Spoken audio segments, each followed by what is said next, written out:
پاکستان نے جبری انخلا جو ہے غزہ کے لوگوں کا اس کی شدید مذمت کی ہے۔ پاکستان نے قابض اسرائیل کے نام نہاد گریٹر اسرائیل کے قیام اور غزہ سے فلسطینیوں اور عوام کی زبردستی بے دخلی کے عزائم پر کہا ہے کہ یہ بیانات جو ہیں اس کی ہم شدید مذمت کرتے ہیں اور پاکستان جو ہے غزہ کے ساتھ کھڑا ہے۔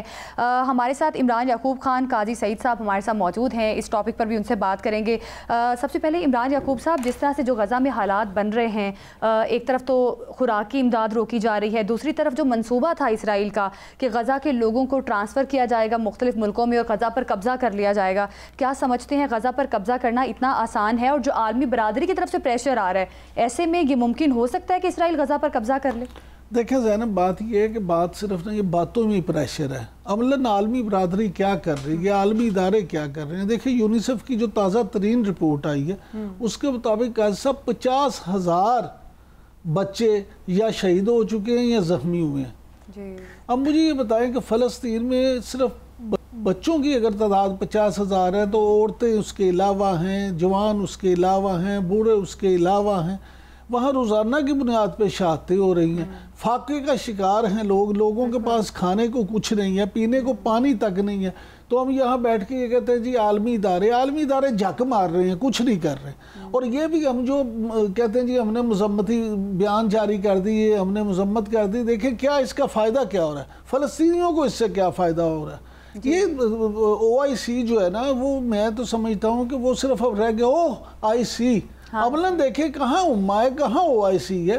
عملاً اگر یہ 57 ملک جو ہیں مل جائیں اور ایک دفعہ کہہ دیں کہ بھئی یہ تمہارا بائیکاٹ ہے، تو ہو سکتا ہے کبھی کہ اسرائیل باز نہ آئے یا امریکہ بہادر اسے باز نہ کرے، لیکن ہم لوگ بھی شاید باتوں پہ زیادہ یقین کرتے ہیں، عملاً کچھ کرنا نہیں چاہتے۔ صاحب، عالمی برادری کی طرف سے اتنا پریشر آ رہا ہے، جس طرح سے خوراک کی اور امدادی سرگرمیاں وہاں پہ روکی جا رہی ہیں، 27 یورپی ممالک ہیں، ان کی جانب سے اس پر بڑی تنقید کی گئی ہے کہ خوراک کیوں نہیں وہاں پر پہنچ رہی، تو کیا سمجھتے ہیں کہ عالمی برادری کی طرف سے اتنا پریشر آنا اور پھر بھی وہاں پہ امداد کا نہ پہنچنا، کیا اسرائیل اتنا مضبوط ہے؟ دیکھیں ایک تو دیکھیں اب عوام ایک طرف ہے یورپ کی اور حکومتیں دوسری طرف ہیں۔ اگر آپ دیکھیں تو جتنے بڑے پروٹیسٹ ہم نے یورپ میں دیکھے ہیں، بلکہ ایک پارٹی میں جو ایک نئی پارٹی بنی ہے، یہ وہ عہد ہے جس میں بڑی پارٹیاں چھوٹی اور چھوٹی بڑی ہو رہی ہیں۔ بس یہ سے پہلے ہم نے سائریزا کو دیکھا تھا یونان میں۔ اب یہ جو دوسرا بڑا ایجنڈا ہے جیرمی کوربن کا، جو وہ پارٹی اتنی تیزی سے مقبول ہو رہی ہے کہ لیبر کو تو کھا گئی ہے، اور اس میں 2-3 اور چیزیں ہیں، اور ساتھ اس میں غزہ اور فلسطین کا ایشو بھی ہے۔ تو یہ ہے اس میں تبدیل، عام لوگ جو ہیں اس سے بڑی تبدیلیوں کا یہ عہد ہے۔ یہ ساری پارٹیاں خطرے میں ہیں، روایتی پارٹیاں۔ ہمارے ملک میں بھی جو ہوا، وہ جو ایک دم سے پاپولیرٹی ہم نے دیکھی ایک پارٹی کی، اس کی وجہ بھی ایک ریئیکشن ہی تھا۔ تو اس لیے ریئیکشن آ رہا ہے ہر طرف، لیکن یہ کہ یہ حکومتیں کچھ نہیں کریں گی اور فتح بھی نہیں کر سکتی۔ بالکل۔ عمران صاحب، اب آگے کا کیا سمجھتے ہیں؟ لاہ عمل مصر میں حماس کے جو مذاکرات کار تھے، انہوں نے کچھ نرمی کا جو ہے وہ اندیا دیا ہے، اور پھر بھی اسرائیل کی جانب سے کہا جا رہا ہے کہ ایک جامع ڈیل ہونی چاہیے اور یرغمالیوں کی رہائی، حماس کو غیر مسلح کیا جائے۔ زینب دیکھیں، مصر سے، لبنان سے، شام سے کچھ نہیں ہونا۔ سب سے اچھی اگر پالیسی ہے، یا میں سمجھتا ہوں کہ سب سے اچھا اس میں کردار ادا کیا تو ہمارے field marshal general Asim Munir صاحب نے ادا کیا، کیونکہ کرنا کس نے؟ امریکہ نے۔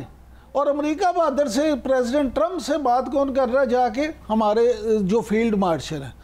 فیلڈ مارشل کا کردار آپ دیکھیں کہ اسی وجہ سے انہوں نے پریزیڈنٹ ٹرمپ کو بھی باور کرایا کہ یہ معاملے کو حل کرائیں۔ پریزیڈنٹ ٹرمپ جو ہیں، ٹرمپ صاحب کو تو نوبیل امن انعام دینے کی باتیں بھی ہو رہی ہیں، کیا سمجھتے ہیں ٹرمپ صاحب کی یہ اہلیت ہے کہ ان کو نوبیل امن انعام بھی دیا جائے؟ اگر پریزیڈنٹ ٹرمپ نے یہ کام کروا دیا تو ان کو نوبیل انعام مل جائے گا۔ اور یہ دیکھیں کہ اگر کروا دیا، ہاں جی، اگر یہ کروا دیا تو مل جائے گا۔ اور میں سمجھتا ہوں کہ ٹرمپ پوری کوشش کریں گے کہ وہ یہ کام کروا دیں تاکہ انہیں نوبیل انعام مل سکے۔ اور یہ چیز دیکھیں اسی طرح سے ہوگی جب امریکہ بہادر اسرائیل کو مجبور کرے گا، اسرائیل کے سر پہ ڈنڈا مارے گا تو پھر وہ کرے گا۔ اسرائیل نے محبت سے یہ کام نہیں کرنا، اس کو جب خوف ہوگا، کیونکہ عزیز صاحب کسی خوف سے تو وہ مان سکتا ہے۔ آپ سمجھتے ہیں کہ صرف اپیلوں سے وہ مانے گا؟ نہ ایون تل ابیب کی بات کی جائے وہاں پہ بھی اتنے مظاہرے ہو رہے ہیں نیتن یاہو کے خلاف، اور اس کے باوجود جو ہے یہ پھر نیتن یاہو اسی چیز پر قائم ہے کہ انہوں نے جنگ کرنی ہے، غزہ کے لوگوں کے ساتھ جو کچھ ہو رہا ہے اور غزہ کی پٹی پر قبضہ کرنے کے منصوبے بھی بنائے جا رہے ہیں. تو آپ کیا سمجھتے ہیں کہ امریکہ آخر بیک کر رہا ہے اسرائیل کو؟ تو اسرائیل انٹرنیشنل پریشر آنے کے باوجود بھی وہاں پر اپنے جھگڑے لڑائی جاری ہے. نہیں وہ تو بیک کر رہا ہے، اس کو بیک کر رہا ہے، لیکن پرابلم یہ ہے کہ نیتن یاہو اگر یہ جنگ اور جنگ کی ایمرجنسی بند ہو جائے، ختم ہو جائے، تو وہ اندر ہو جائے گا. اس کے خلاف کیسز ہیں کرپشن کے. اس وقت کیونکہ ایک جنگی یعنی اس نے ایمرجنسی نافذ کر رکھی ہے، جس وجہ سے وہ تو اریسٹ ہو جائے گا، اس کو شامل تفتیش ہونا پڑے گا. تو اس لیے بھی وہ جنگ بند نہیں کر رہا کہ اس کا جو پرسنل ایک سروائیول ہے وہ اسی میں ہے. اس لیے وہ کبھی ایک بانے سے کرے گا نہیں مانے گا. اور چونکہ اس سے پہلے بھی ہم ایک آدھ پرائم منسٹر کو دیکھ چکے ہیں کہ وہ ان کی جیل میں بڑا عرصہ رہے، نام مجھے اولمرٹ تھا غالباً یا کوئی اور تھا، اولمرٹ تھا. تو یہ سب سے بڑی وجہ اس کی یہ ہے. وہاں کے دیکھیں، میں ایک اور بھی بات آپ کو بتا دوں کہ جب مصر کی تحریک چل رہی تھی تو تل ابیب میں لاکھوں لوگ نکل آئے تھے اس کی سپورٹ میں. جب حسنی مبارک کے خلاف تحریک تھی اور انہوں نے پلیک کارڈ اٹھائے ہوئے تھے، walk like an Egyptian, walk like an Egyptian. تو یہ انتہائی ان پاپولر ہے وہاں پہ. دنیا میں ہو کیا گیا؟ صاحب معافی چاہتا ہوں آپ کو روکنے کی، اس میں دنیا کی جب آپ بات کرنے لگے تو پلیز ایران کو بھی ضرور شامل کر دیں، کیونکہ نیتن یاہو نے چند دن پہلے یاد ہے آپ کو بیان دیا تھا جس میں ایران کے عوام کو اکسانے کی کوشش کی تھی کہ آئیں یہ وقت ہے رجیم چینج کا، اٹھیں اور اس وقت چینج کریں یہ وہ. اس میں ذرا آپ کیا سمجھتے ہیں؟ دیکھیں رجیم چینج ہوا نا عراق میں، جنت لگتی. عراق جب صدام تھا، میں I am not supporting any لیکن ہر گھر کو ایک باسکٹ ملتی تھی سرکار کی طرف سے، جس میں فروٹ بھی ہوتا تھا، جس میں گروسری بھی ہوتی تھی، سرکار سبسیڈائز کرتی تھی. آج جا کے دیکھیں ان کی حالت، ان کی اور یہ بھی آپ غور فرمائیں کہ جو سفیر تھا، پہلا سفیر مجھے نام ابھی یاد آ جاتا ہے اس کا، وہ قبضے کے بعد تیل کے ٹھیکے کروا رہے تھے. لیبیا کی رجیم چینج میں لیبیا کے عوام کے ساتھ کیا؟ لیبیا میں لوگ روزگار کے لیے جاتے تھے یہاں سے، اور بڑا اعلیٰ معیار زندگی تھا معمر قذافی کے دور میں. تو آپ جہاں جہاں یہ گئے وہاں بربادی. افغانستان کا کیا حال تھا؟ ابھی کسی طرح اس پہ بات کرے گا، پروگرام رکھیے گا 1978 جو 8-10 اپریل کو ریولوشن ہوا تھا نور محمد ترکی کا. تو جب وہ 99 میں نے ایک بات کہی اور آپ کے پروگرام میں بھی کہہ دیتا ہوں، اور کسی نے کہا نا کہ ہم سود کے بڑے خلاف ہیں، تو میں نے کہا دنیا کی تاریخ میں 2 دفعہ سود بند ہوا ہے. ایک دفعہ 1917 کو لینن نے بند کیا تھا، اور دوسری دفعہ 1978 کو نور محمد ترکی نے بند کیا تھا جب یہاں ہے. تو یہ بھی تاریخ کے ایک عجیب ہے. تو بات ہم کچھ اور کر رہے تھے.